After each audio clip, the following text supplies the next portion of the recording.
Di hasta el último centavo de mi herencia, cada trozo de mi dignidad y todo mi corazón a mi único hijo. ¿Y qué obtuve a cambio? Una traición que solo podría venir de un monstruo. Mis ahorros de toda una vida, la herencia de mi difunto esposo, todo fue utilizado para financiar una boda de la que yo, la madre del novio, fui excluida y humillada. Solo invitamos a gente especial, fue lo que me dijo, pero el verdadero infierno comenzó cuando la luna de miel terminó y trataron de internarme para robarme lo poco que me quedaba. Estás a punto de escuchar la historia más increíble de ingratitud y venganza, donde una madre utilizada le da la vuelta a la situación de una manera que nadie esperaba. Me llamo Dulce, tengo 68 años, y pasé los últimos 3 años de mi vida dedicando cada centavo de mi pensión y de la herencia que mi marido Carlos me dejó para ayudar a nuestro único hijo, Santiago. Cuando él nos presentó a Natalia hace 4 años, pensé que por fin había encontrado a alguien que lo haría feliz. Ella era encantadora, con su largo cabello castaño y su sonrisa cautivadora. Parecía educada, atenta y mostraba un interés genuino en las historias que le contaba sobre Santiago cuando era niño. «Señora Dulce, usted ha criado a un hombre maravilloso», decía, mientras tomaba la mano de Santiago y lo miraba con aparente adoración. «Habla tanto de usted, de cómo fue una madre dedicada, incluso después de enviudar tan joven». Esas palabras me calentaban el corazón. Después de perder a Carlos por un infarto fulminante cuando Santiago tenía solo 12 años, dediqué mi vida a asegurarme de que nuestro hijo tuviera todo lo que necesitaba. Trabajé el doble como profesora, horneé pasteles de cumpleaños por encargo los fines de semana, di clases particulares en las vacaciones, todo para que pudiera estudiar en las mejores escuelas, ir de intercambio y tener las oportunidades que Carlos y yo soñábamos para él. «Mamá, estamos buscando un apartamento para alquilar», me dijo Santiago una tarde, cerca de un año después de empezar a salir con Natalia. Estábamos sentados en el porche de la casa donde creció, tomando el café que acababa de preparar. «Pero los precios están muy altos y necesitamos ahorrar para la boda». No dudé. ¿Cómo podría hacerlo? Era mi hijo, mi niño. Al día siguiente, ya estaba firmando los papeles como fiadora y pagando 3 meses de alquiler por adelantado para un apartamento de 2 habitaciones en un barrio tranquilo. El brillo en los ojos de Santiago al recibir las llaves me llenó de alegría. Eso era lo que quería, verlo feliz, realizado. En los meses siguientes vinieron los muebles. «Mamá, solo necesitamos un sofá básico hasta que nos instalemos. Las facturas. Este mes fue complicado, el salario de Natalia se retrasó, e incluso parte del vestido de novia. Es su sueño tener un vestido de esa diseñadora famosa, pero está un poco por encima de nuestro presupuesto». «Es solo hasta que nos instalemos», repetía Santiago, mientras veía cómo mis ahorros disminuían. «Pronto conseguiré ese ascenso en el trabajo y Natalia está a punto de cerrar un gran contrato. Te recompensaremos por todo esto, lo prometo». Recuerdo cada centavo invertido en ese sueño que, sin que yo lo supiera, no era mío. Más de $100,000 en 3 años. Dinero que representaba la seguridad en mi vejez, transformado en apoyo para un futuro que imaginaba compartido. Había establecido transferencias automáticas mensuales a la cuenta de Santiago, además de las ayudas extras que surgían constantemente. Un coche nuevo cuando el antiguo empezó a dar problemas. Un viaje para fortalecer la relación cuando pasaron por una crisis. Un curso de especialización para Natalia para invertir en su carrera. En ningún momento lo cuestioné. Después de todo, era mi papel como madre, ¿verdad? Apoyar, ayudar, estar presente.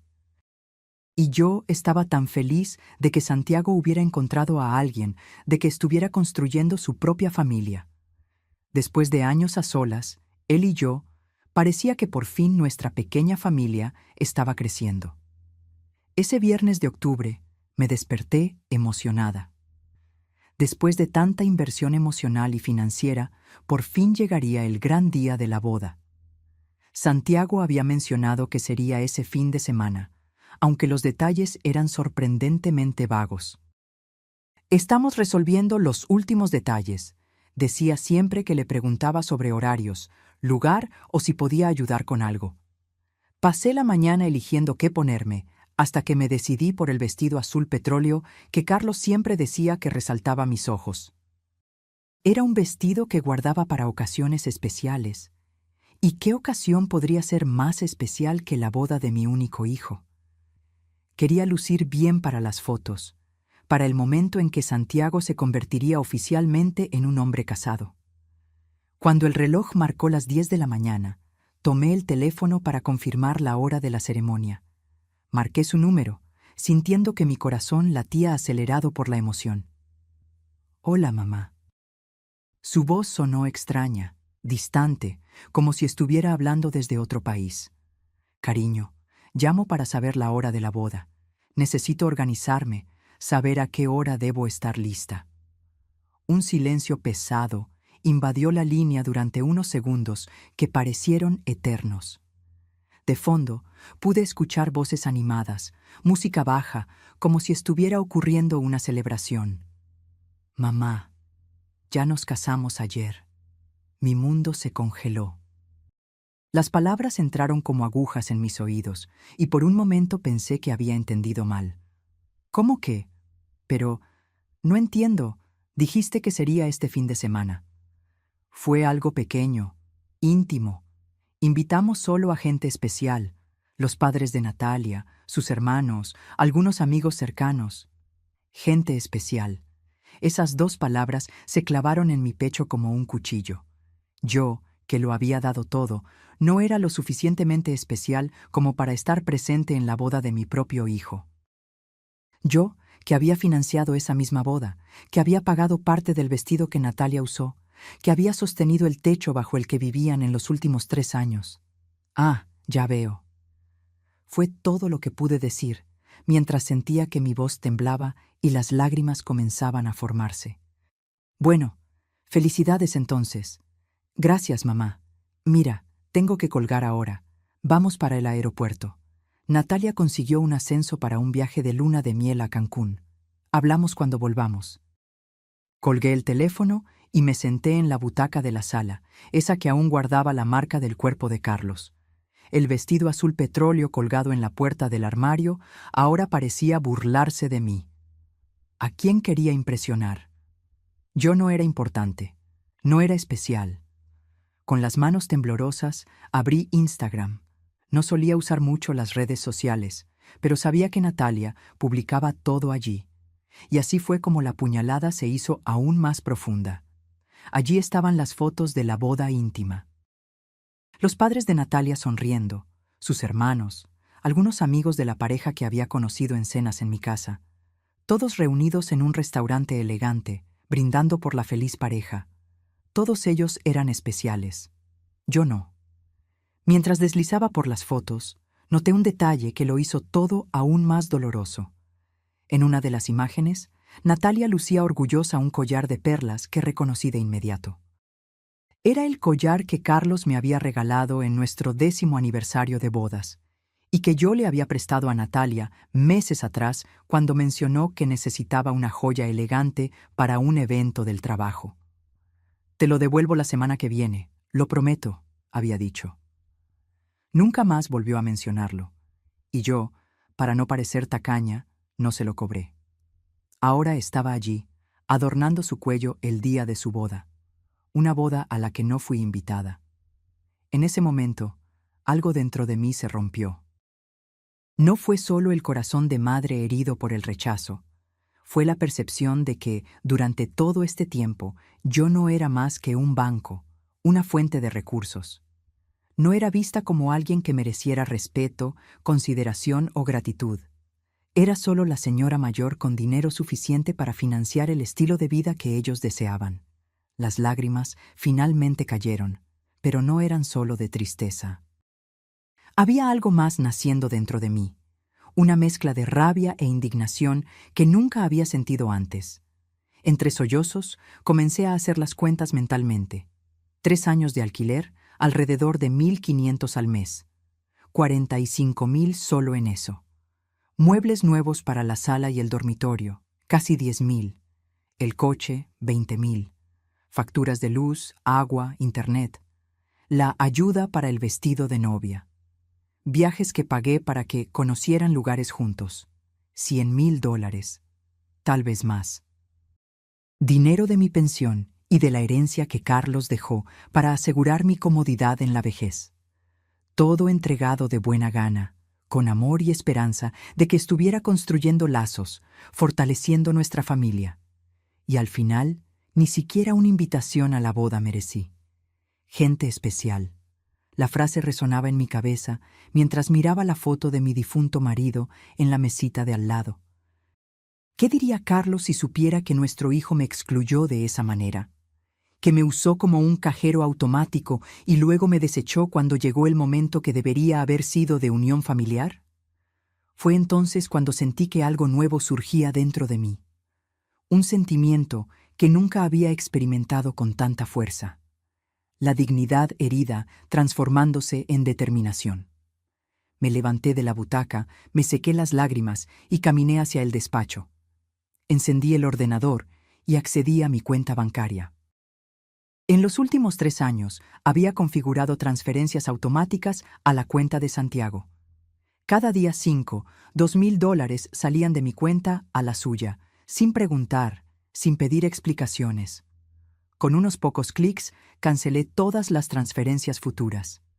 La sensación fue inmediata, como si estuviera cortando un cordón umbilical tóxico que nos mantenía presos en una relación desigual. Por primera vez en mucho tiempo, sentí que estaba tomando el control de mi vida de nuevo.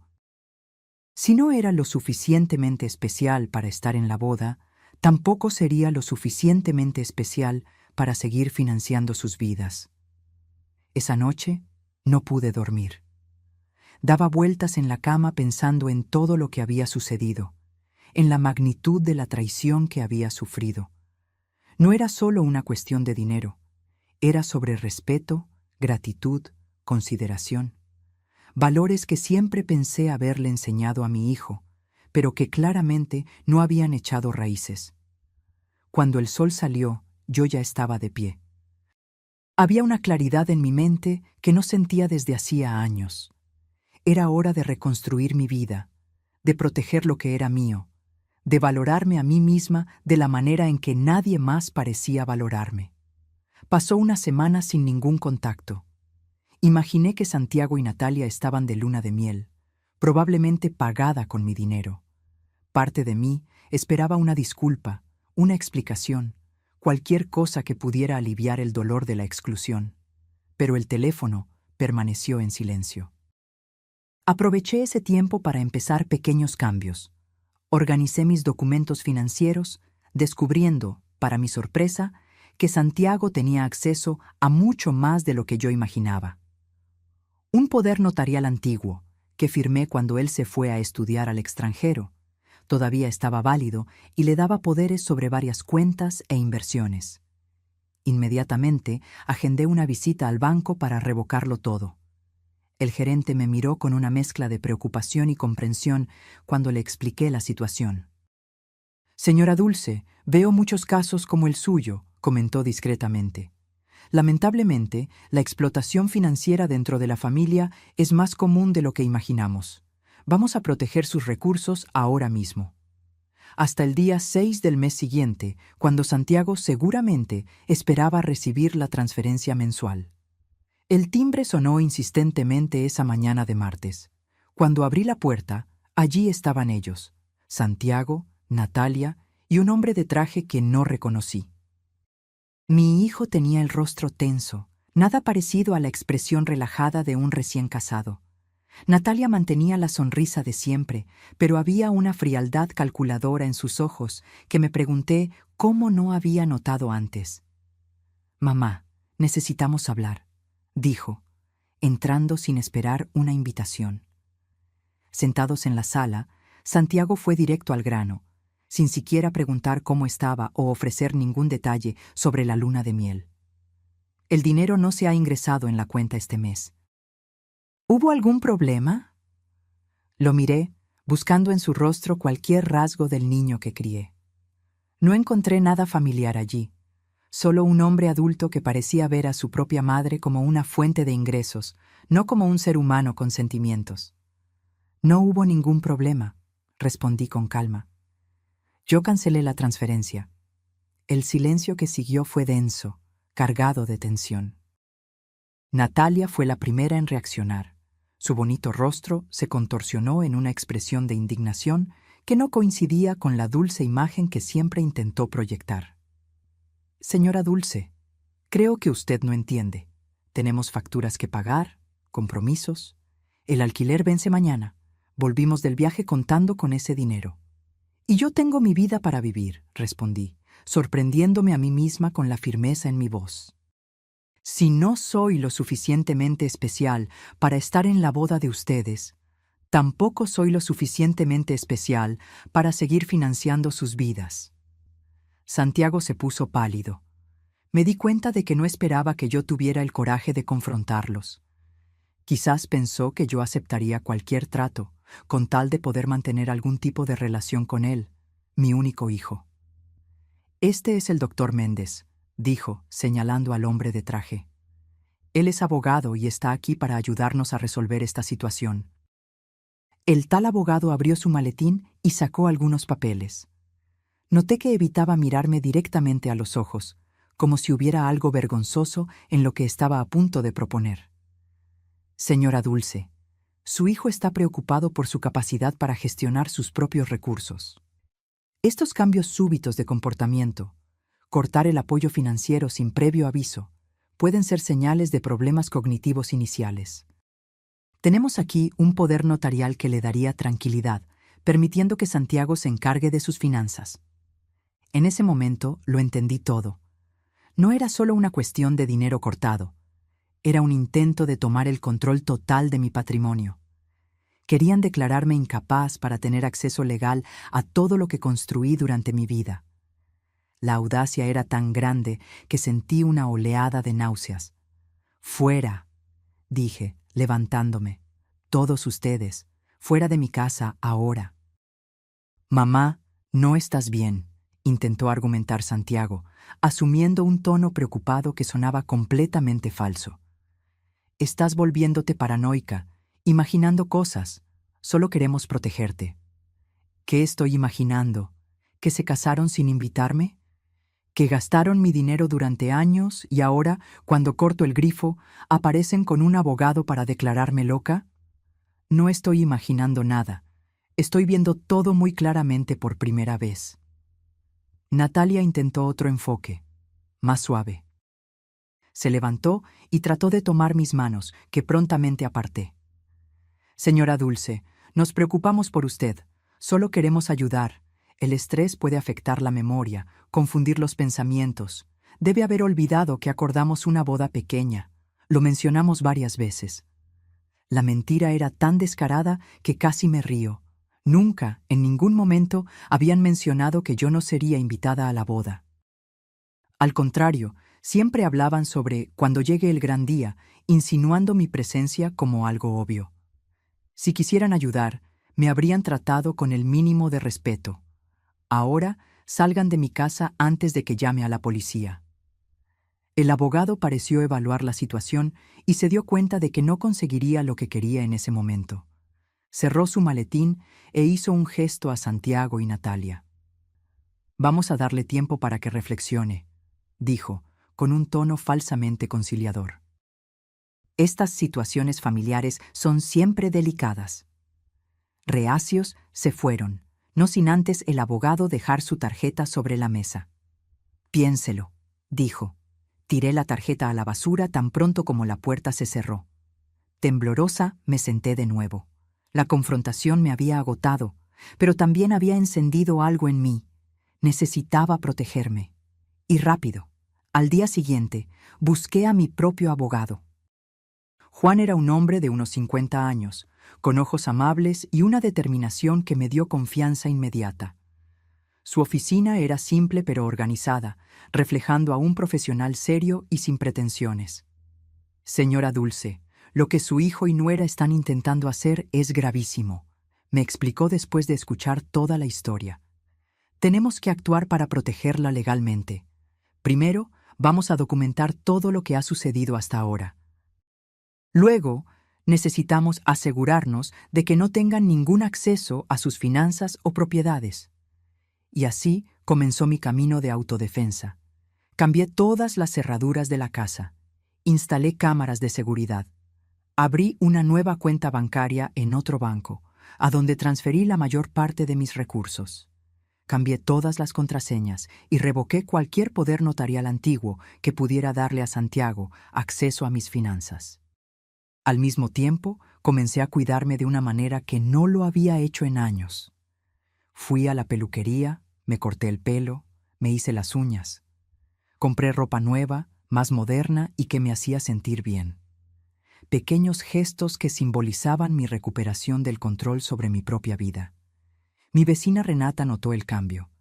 Estábamos regando las plantas al final de la tarde cuando ella comentó: «Dulce, te ves diferente, más ligera, más segura». «Estoy diferente», respondí. Por fin entendí que merezco respeto y que necesito exigirlo porque nadie me lo dará gratis. Renata se convirtió en mi primera amiga en esta nueva etapa. Me presentó a su grupo de lectura, mujeres de nuestra edad que se reunían semanalmente para discutir libros y compartir experiencias. Fue allí donde empecé a reconstruir mi red de apoyo, algo que había descuidado mientras dedicaba todo mi tiempo y recursos a Santiago. 2 semanas después, recibí un mensaje de Natalia. Una invitación a cenar, un intento de reconciliación familiar. El texto era dulce, hablando de cuánto me extrañaban, de cómo querían reconstruir nuestra relación. Casi caí en la trampa de la esperanza, imaginando que tal vez habían reflexionado sobre sus acciones y estaban genuinamente arrepentidos, pero Juan me advirtió: verifique la fecha de la invitación. Era para el día 7, justo después del vencimiento del alquiler. Entendí de inmediato. No querían reconciliación, querían dinero para pagar el alquiler atrasado. El mensaje no contenía una disculpa sincera por la exclusión en la boda, ni ningún reconocimiento de cuánto me había herido aquello. Era solo otro intento de manipulación. Rechacé educadamente. Al día siguiente, Santiago llamó, furioso. «Nos han desahuciado», gritó por teléfono. «¿Estás satisfecha ahora? Tu propio hijo en la calle. ¿Es eso lo que querías? ¿Castigarnos por haber hecho una boda pequeña? Tienes un trabajo, Santiago, y Natalia también. Usen su dinero para pagar sus facturas, como hace cualquier adulto. Te arrepentirás de esto, mamá. No sabes con quién estás tratando». La amenaza velada me asustó, pero también reforzó mi determinación. Le conté la conversación a Juan, quien sugirió una medida de protección. «Vamos a registrar todo esto. Si continúan con las amenazas, pediremos una orden de alejamiento». No imaginé que llegaría a este punto, necesitar protección legal contra mi propio hijo. Pero la traición tenía muchas capas, y cada día revelaba una nueva faceta de la explotación que sufrí durante años sin darme cuenta. La escalada de la situación llegó en forma de una asistente social que llamó a mi puerta una tarde de jueves. Alta, delgada, con un bloc de notas y una expresión neutra, se identificó como representante del Servicio de Protección al Adulto Mayor. «Señora Dulce», explicó la asistente social, «necesitamos evaluar su condición mental y su capacidad para vivir sola. Recibimos denuncias de que usted podría estar confundida y tomando decisiones perjudiciales para sí misma. Gracias al consejo de Juan, mantuve la calma y solicité que identificara a quien había hecho la denuncia. Como era de esperar, era una queja anónima, pero no era difícil adivinar su origen. «Puedo mostrarle que estoy perfectamente bien», respondí, invitándola a pasar. Pasé las siguientes 2 horas respondiendo preguntas, mostrando cómo mantenía la casa en orden, cómo administraba mis finanzas, cómo me alimentaba adecuadamente. Abrí la nevera bien surtida, Mostré los medicamentos organizados con sus respectivas prescripciones. Presenté las facturas pagadas al día. La asistente social, una mujer seria pero justa, anotó todo en su informe. Señora Dulce, no veo ningún motivo de preocupación aquí. Usted está claramente lúcida y es capaz de cuidarse por sí misma. Mi informe lo indicará claramente. Cuando se fue, sentí una mezcla de alivio e indignación. ¿Hasta dónde irían Santiago y Natalia para intentar recuperar su flujo de dinero? La respuesta llegó 3 días después, cuando un hombre y una mujer, presentándose como psiquiatra y su asistente, aparecieron en mi puerta. Él llevaba una bata blanca, claramente intentando parecer oficial, mientras ella llevaba un maletín con lo que parecían ser formularios. Su hijo está muy preocupado y pidió que hiciéramos una evaluación, explicó el hombre, intentando parecer profesional y preocupado. Es solo una conversación informal para asegurar que todo está bien. ¿Tienen alguna orden judicial?, pregunté, siguiendo el guión que Juan me había enseñado. Mi voz estaba tranquila, pero mi corazón latía acelerado. No, pero quien no tiene nada que esconder no tiene por qué preocuparse, respondió la mujer con una sonrisa ensayada. Es por su propio bien, señora Dulce. Entonces sugiero que busquen a alguien que tenga algo que esconder. Que tengan un buen día. Cerré la puerta, pero no se fueron. Comenzaron a golpear insistentemente, gritando que yo estaba demostrando mi inestabilidad al negarme a cooperar. La mujer llegó a gritar a los vecinos que pasaban: «Estamos intentando ayudar a una señora mayor que está confundida». Con manos temblorosas, llamé a la policía. Mientras esperaba, grabé con mi teléfono las voces de ellos intentando forzar la entrada, siguiendo otra orientación de Juan: documentar todo. Cuando los oficiales llegaron, la pareja intentó convencerlos de que estaban actuando por preocupación legítima por mi salud mental. Por suerte, yo ya tenía en mano la orden de alejamiento que Juan había conseguido después de las amenazas de Santiago. La pareja fue escoltada fuera de mi propiedad y registré otro incidente. La semana siguiente, recibí una notificación oficial. Santiago y Natalia habían iniciado un proceso de interdicción, alegando que yo sufría de demencia y era incapaz de gestionar mi propia vida. Presentaron como pruebas los testimonios del farmacéutico local, afirmando que yo compraba medicamentos en exceso, y de un vecino que decía verme hablando sola en el jardín. Juan no se sorprendió. Es el siguiente paso lógico para ellos. Si consiguen la interdicción, tendrán control legal sobre todos sus bienes. Pero ¿cómo pueden inventar esas mentiras? El farmacéutico apenas me conoce y nunca hablé sola en el jardín. La gente es fácilmente manipulada, señora Dulce. El farmacéutico probablemente la confundió con otra cliente. Y en cuanto al vecino, vive a 3 casas de distancia y ni siquiera tiene vista directa a su jardín. ¿Qué hacemos ahora? Luchar con la verdad. La batalla legal fue agotadora. Tuve que pasar por evaluaciones psiquiátricas oficiales que confirmaron lo que yo ya sabía. Estaba perfectamente lúcida. Mis nuevas amigas del club de lectura se ofrecieron a testificar sobre mi capacidad mental y mi participación activa en las discusiones literarias. Descubrimos que el farmacéutico había sido abordado por Natalia, que se presentó como mi cuidadora e inventó historias sobre mi supuesto abuso de medicamentos. En cuanto al vecino, era un hombre amargado que había tenido problemas con Carlos años atrás y guardaba rencor contra nuestra familia. Cada mentira desenmascarada reforzaba mi determinación.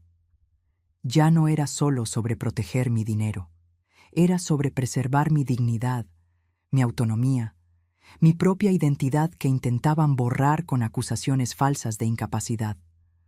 Durante todo este proceso, no hubo un solo intento genuino de Santiago de conectar conmigo como hijo.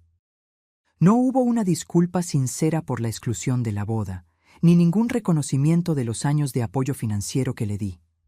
Cada interacción era calculada, con el único objetivo de recuperar el acceso a mi dinero. Fue en ese momento que entendí. Ya no había posibilidad de reconciliación. La traición había sido demasiado profunda, las mentiras demasiado crueles. El hijo que amé y crié había elegido el dinero por encima del amor y el respeto. Y aunque eso me partía el corazón, también me liberaba de falsas esperanzas.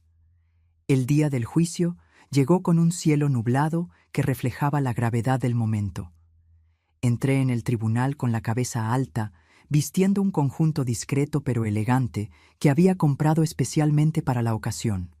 Juan caminaba a mi lado, llevando un maletín lleno de evidencias que desmentían cada acusación hecha contra mí. Vi a Santiago y Natalia sentados al otro lado, ambos con expresiones ensayadas de preocupación. A su lado, su abogado, el mismo doctor Méndez que había intentado hacerme firmar el poder notarial meses atrás. Noté que Natalia todavía usaba el collar de perlas que me había pertenecido, un pequeño detalle que simbolizaba toda la dinámica de nuestra relación. El juez, un hombre de mediana edad con ojos perspicaces, examinó los documentos presentados por ambas partes antes de iniciar la audiencia. Cuando finalmente habló, su voz era firme y clara. Estamos aquí para determinar si la señora Dulce Almeida está en condiciones mentales de gestionar su propia vida y patrimonio. Escucharemos primero los argumentos de la parte demandante. El doctor Méndez se levantó y comenzó a pintar un cuadro distorsionado de mi realidad. Según él, yo era una señora confundida, paranoica, que acusaba a su propio hijo de querer robarla. Afirmó que yo había cortado lazos con la familia sin motivo aparente y que estaba gastando mi pensión de forma irracional. Su señoría, la señora Dulce, comenzó a mostrar señales de confusión hace algunos meses. Canceló el apoyo financiero que venía ofreciendo a su hijo durante años, sin ninguna explicación lógica. Acusa al hijo y a la nuera de conspirar contra ella, mostrando claros signos de paranoia. Hay testigos que la vieron hablando sola, comprando medicamentos en exceso y demostrando un comportamiento errático. Cuando llegó el turno de Natalia para testificar, ella mantuvo el mismo guión. Con lágrimas que parecían ensayadas, describió cómo yo supuestamente había cambiado de la noche a la mañana. Siempre tratamos a la señora Dulce con el mayor cariño, dijo, con lágrimas que parecían ensayadas. No entendemos por qué de repente comenzó a vernos como enemigos. Intentamos visitarla, invitarla a cenar, pero ella se niega. Llegó a llamar a la policía cuando llevamos a un médico para ayudarla. El juez, que hasta entonces escuchaba en silencio, hizo una pregunta inesperada. Señora Natalia, ¿es verdad que ustedes se casaron sin invitar a la señora Dulce? Natalia dudó, claramente desprevenida para esa pregunta. Sus ojos buscaron rápidamente los de Santiago, como pidiendo ayuda. Fue una ceremonia pequeña, solo para personas muy cercanas. ¿Y la madre del novio no se considera cercana? Invitamos solo a gente especial, respondió, repitiendo la frase que se había clavado en mi corazón meses atrás. El juez anotó algo y continuó. Santiago, ¿cuándo fue la última vez que visitaste a tu madre sin pedirle dinero prestado o discutir asuntos financieros? Mi hijo tartamudeó, incapaz de recordar una sola ocasión en los últimos 3 años. El sudor comenzaba a aparecer en su frente mientras intentaba formular una respuesta convincente. Nosotros la visitábamos con frecuencia, cenábamos juntos siempre que era posible. Esa no fue mi pregunta, insistió el juez. Pregunté cuándo fue la última vez que la visitaste sin que el tema del dinero estuviera involucrado. El silencio de Santiago fue más elocuente que cualquier respuesta. Cuando llegó nuestro turno, Juan presentó metódicamente cada evidencia. Los informes psiquiátricos oficiales confirmando mi plena capacidad mental, los testimonios de mis amigas del club de lectura, la prueba de que el farmacéutico había sido engañado por Natalia, la admisión del vecino de que nunca me había visto hablando sola. Este vecino, el señor Osvaldo, admitió en un testimonio escrito que fue abordado por la pareja demandante con la promesa de una compensación financiera si testificaba contra la señora Dulce, explicó Juan, presentando el documento firmado. Reconoció que nunca observó un comportamiento anormal y que su declaración anterior fue falsa. Pero el golpe más fuerte vino cuando Juan presentó los extractos bancarios de los últimos 3 años, mostrando el flujo constante de dinero de mi cuenta a la de Santiago. Su señoría, no estamos ante un caso de incapacidad mental, sino de un claro interés financiero, argumentó Juan, con voz tranquila pero contundente. Desde que la señora Dulce cortó el apoyo financiero, la pareja ha intentado sistemáticamente desacreditarla para recuperar el acceso a sus recursos.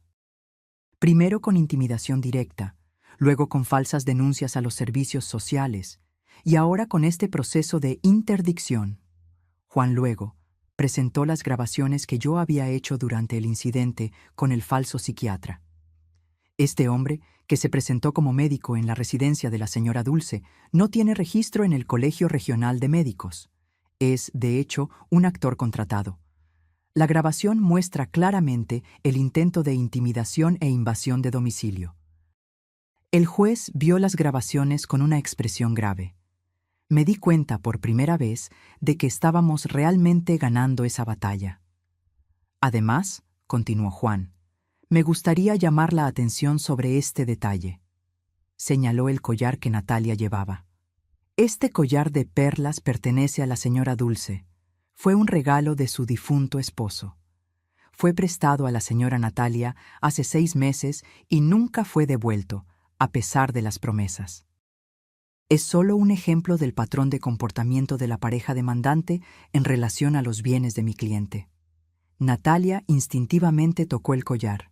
Su rostro se puso rojo. El juez notó la reacción e hizo otra anotación. El juez examinó cada documento con atención. Después de algunas horas de audiencia, durante las cuales me mantuve firme y lúcida en mi propio testimonio, finalmente anunció su decisión.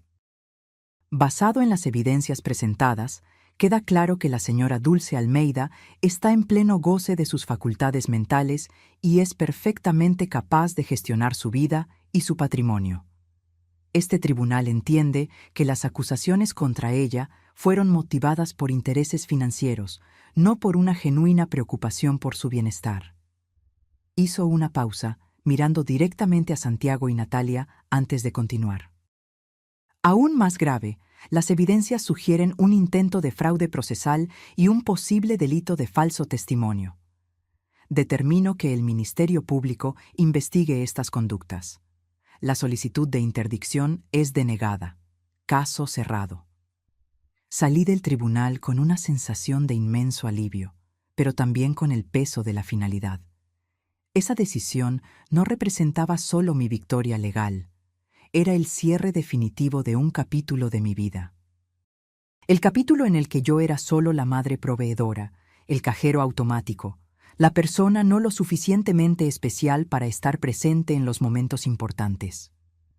En el estacionamiento del tribunal, Santiago intentó un último acercamiento. Sus ojos estaban rojos y por un momento fugaz pensé ver arrepentimiento genuino. «Mamá, ¿podemos hablar? Por favor. Necesitamos explicar. No entendiste bien lo que pasó». Lo miré, realmente lo miré, buscando cualquier rasgo del niño que crié, del hijo que amé incondicionalmente. No encontré nada familiar, solo un extraño que compartía mi sangre, pero no los valores que intenté enseñarle. No hay nada que explicar, Santiago. Tus acciones hablaron más fuerte que cualquier palabra podría. Deseo que tú y Natalia encuentren su camino, pero será sin mi ayuda. Pero mamá, ¿y qué hay de nosotros? Somos familia. La familia no trata a la familia como ustedes me trataron. La familia no usa, no manipula, no traiciona. Adiós, Santiago. Entré en el coche de Juan y no miré atrás. Era doloroso, pero necesario. Algunas traiciones son demasiado profundas para permitir una segunda oportunidad. En las semanas siguientes, tomé decisiones que cambiaron completamente mi rumbo. Vendí la casa donde viví con Carlos durante tantos años. El lugar guardaba recuerdos preciosos, pero también recuerdos dolorosos de la traición. Con el dinero de la venta, compré un apartamento más pequeño, más adecuado a mis necesidades actuales, en un condominio seguro con otras personas de mi edad. Era un lugar luminoso, con un pequeño balcón donde podía cuidar plantas y tomar mi desayuno observando el amanecer. Lo decoré a mi gusto, con colores vibrantes y muebles cómodos. Nada parecido a la decoración sobria de la antigua casa, elegida más por Carlos que por mí. Era un espacio que reflejaba quién era yo ahora, no quién fui en el pasado. Parte del dinero lo invertí en un fondo que financiaba asistencia legal para adultos mayores víctimas de abusos financieros por parte de familiares. Si mi historia pudiera ayudar a proteger a otros que pasaban por el mismo sufrimiento, al menos algún sentido positivo emergería de ese dolor. Su contribución marcará la diferencia en la vida de muchas personas, señora Dulce, dijo la coordinadora del proyecto cuando firmé los papeles de la donación. Muchos adultos mayores sufren en silencio, avergonzados de admitir que sus propios hijos los explotan. No debería haber vergüenza en buscar justicia, respondí, pensando en mi propio camino. La vergüenza debería ser de quien traiciona la confianza de quienes los aman. Con mi nueva libertad, comencé a vivir la vida que siempre quise, pero que nunca me permití. Viajé a lugares que siempre soñé conocer. Italia, de donde vinieron mis abuelos, Portugal, con sus ciudades históricas y paisajes deslumbrantes, Japón, cuya cultura siempre me fascinó. En cada lugar me enviaba una postal a mí misma, creando un mural de recuerdos felices en la pared de mi nuevo hogar. Me matriculé en un curso de arte, una pasión que había dejado de lado para criar a mi hijo. Descubrí que tenía talento para la pintura en acuarela, y mis obras pronto comenzaron a decorar no solo mi apartamento, sino también los de mis nuevas amigas. Hice trabajo voluntario en un refugio de animales, donde encontré compañía sincera y amor incondicional en las miradas de los perros y gatos abandonados. Acabé adoptando un viejo gato atigrado que nadie quería por su edad avanzada. Lo llamé Carlos, en homenaje a mi marido, ambos con ojos amables y personalidad tranquila. En cuanto a Santiago y Natalia, supe por Renata que tuvieron que empezar a trabajar a tiempo completo para sostener el estilo de vida que antes yo financiaba. Se mudaron a un apartamento más pequeño, vendieron el coche y cancelaron el gimnasio caro. Santiago finalmente aceptó un puesto con más responsabilidades que había estado evitando, porque exigía más horas de trabajo. Natalia vendió el collar de perlas para pagar deudas acumuladas. Quizás esa era la mejor lección que podían aprender, que el dinero se gana con trabajo, no con manipulación y traición, que las elecciones tienen consecuencias y que el respeto es más valioso que cualquier herencia. A veces, en las noches más silenciosas, todavía siento el dolor de la traición, el eco de esas palabras, solo gente especial, aún resuena en algún rincón de mi corazón. Todavía miro el espacio vacío en la pared donde antes estaba la foto de Santiago cuando era niño, y me pregunto en qué momento perdí a ese niño de sonrisa sincera por el hombre calculador en que se transformó. Pero luego me recuerdo a mí misma en quién me convertí. Una mujer que se negó a ser víctima, que luchó por su dignidad, que aprendió que el amor verdadero incluye respeto y gratitud, y que no siempre viene de quienes esperamos. Una tarde particularmente hermosa de primavera, casi un año después del juicio, recibí una carta de Santiago. Dudé antes de abrirla, temiendo más manipulación, más mentiras, pero decidí enfrentar lo que fuera. Ya era lo suficientemente fuerte. Era una disculpa, corta, insuficiente para la magnitud de la traición, pero parecía sincera. Escribió que se había dado cuenta de cuánto se había equivocado, que la dura realidad de tener que valerse por sí mismo lo había hecho valorar todo lo que yo había hecho por él, que Natalia y él se habían separado hacía 2 meses, que ella lo había traicionado con un compañero de trabajo, que él finalmente entendía lo que era ser traicionado por alguien en quien confiaba. No respondí de inmediato. Dejé que las palabras se asentaran, que mi corazón procesara lo que sentía. No había alegría por la separación de él, ni siquiera satisfacción porque él hubiera experimentado la traición. Solo una melancolía distante, como mirar un álbum de fotos de un tiempo que nunca volvería. Días después, envié una respuesta breve.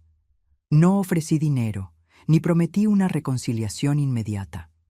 Solo agradecí las disculpas y sugerí que, tal vez, con tiempo y mucho esfuerzo, podríamos construir un nuevo tipo de relación. No basada en la dependencia financiera, sino en el respeto mutuo. No como antes, ya que algunas rupturas no pueden ser completamente reparadas, sino algo nuevo, con límites claros y expectativas realistas. Si eso sucedería o no, el tiempo lo diría. Lo que importaba es que yo no tomaría esa decisión por miedo a la soledad o a una culpa mal dirigida. La tomaría basándome en lo que era saludable para mí, en lo que preservaba mi dignidad duramente reconquistada. Hoy, rodeada de amigos sinceros, activa en mis proyectos y financieramente segura, entiendo que la verdadera venganza contra quienes nos traicionan no es causarles daño. Es vivir bien, feliz y en paz, demostrando que no lograron destruirnos. Y en esta vida reconstruida descubrí algo precioso. Siempre fui especial. No necesitaba su reconocimiento para eso. La persona más importante que necesitaba ver mi valor era yo misma. Y finalmente, a los 68 años, después de una traición devastadora, aprendí a verme con los ojos del amor y el respeto que siempre merecí. Cada mañana ahora es un regalo que abro con gratitud. Cada decisión que tomo es mía, no influenciada por el miedo a desagradar o a perder el poco afecto que me ofrecían a cambio de mi dinero. Cada nuevo amigo que hago, cada nuevo pasatiempo que descubro, cada viaje que planeo, es una afirmación de que la vida no termina cuando somos traicionados. Solo toma un nuevo rumbo, a veces mucho mejor que el camino que seguíamos antes. La traición me enseñó que el amor verdadero no manipula, no usa, no desecha. Me enseñó que soy más fuerte de lo que imaginaba, más capaz de lo que me permitían ser. Me enseñó, sobre todo, que nunca es tarde para volver a empezar, para exigir respeto, para encontrar la felicidad en los propios términos. Y si Santiago un día realmente entiende esas lecciones, quizás entonces podamos construir una relación genuina, no como la madre proveedora y el hijo dependiente, sino como dos adultos que se respetan y valoran por lo que son, no por lo que pueden dar el uno al otro.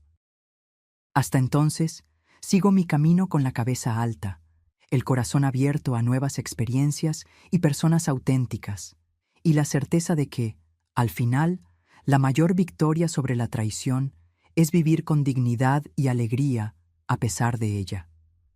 Ahora, quiero saber de ustedes.